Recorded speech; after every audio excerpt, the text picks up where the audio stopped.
Hi, welcome to another video. Today we're going to be talking about the issue with no trust, not being able to trust. What is really trust and why is it so difficult for some people to trust? So let me start with a definition of trust.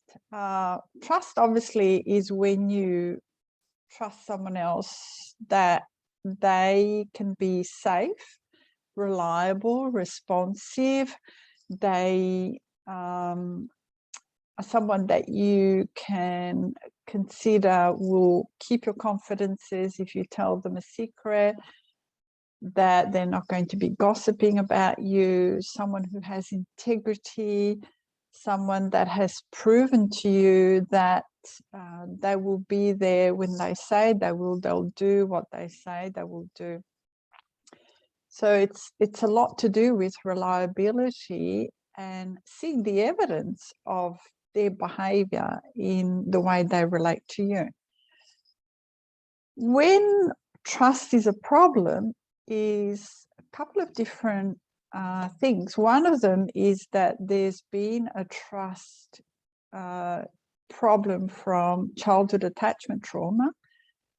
And that can then result in someone who's a fearful avoidant who doesn't trust others, or there's been some sort of abuse and therefore trust was broken at a very young age. My name is Fiorella Martin and I specialize in recovering from childhood attachment trauma in adults and becoming free from it to be able to have a relationship that lasts.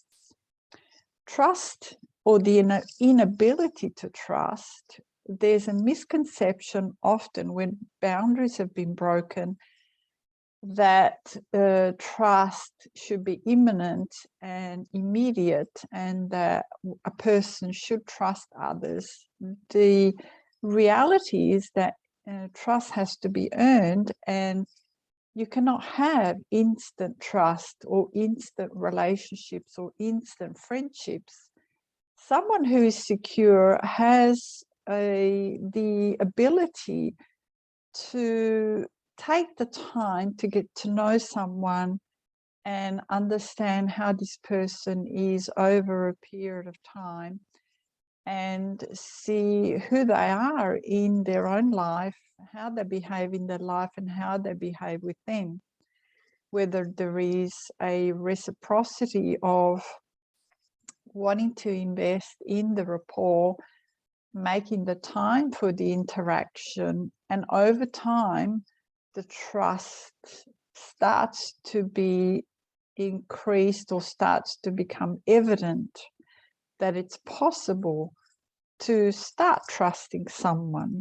Trust also encompasses a very important element, which is vulnerability, because the moment that you feel you can trust someone, you're also making yourself vulnerable. And even though, as Brené Brown talks about vulnerability and courage, vulnerability is a gift that is only really able to be given to someone that has earned your trust. So it's not a foregone conclusion that you have to trust everybody and that everybody must be trusted, because unless you don't really know them well enough, unless you've actually not experienced who they are as a person, and you can consider that there's someone who you can start trusting, because it is also a gradient of trust. There's total trust, which can happen over a long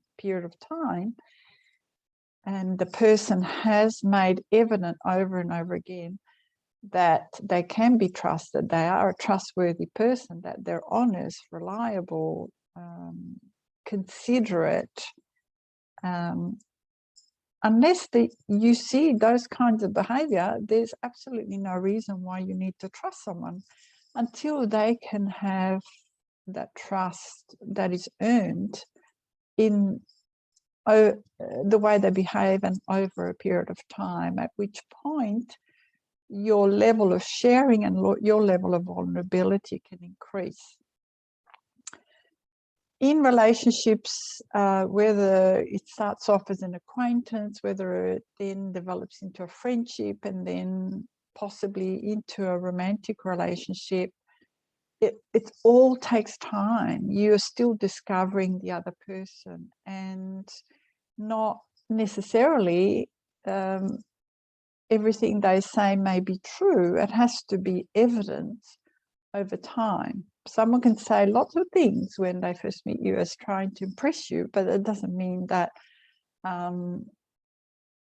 everything they're saying is true. It could be a version of the truth. There's an interesting phrase which is some sort of a version of a truth, which comes in a movie that I watched. I think it's called Something's Got to Give.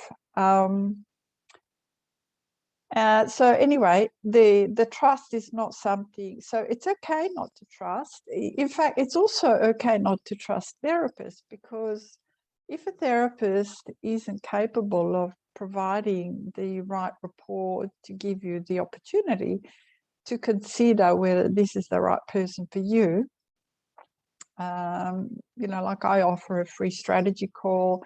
It's important to see if we're a match, if I'm actually going to be able to help someone with what I specialize in.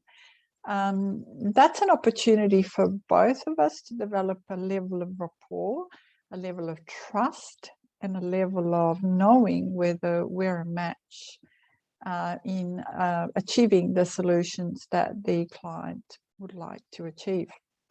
So I hope that helps. I hope that allows you to understand the parameters of trust, that it's not just a black and white.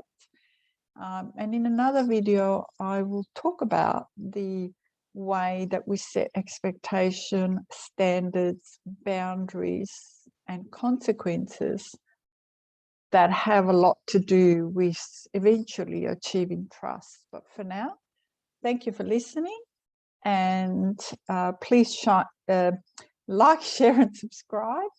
And I hope you come back to these videos. If they help you, please leave a comment, or if you have any questions, please don't hesitate to ask. I love to do videos on the things that are important to you as well. Thank you. Have a good day.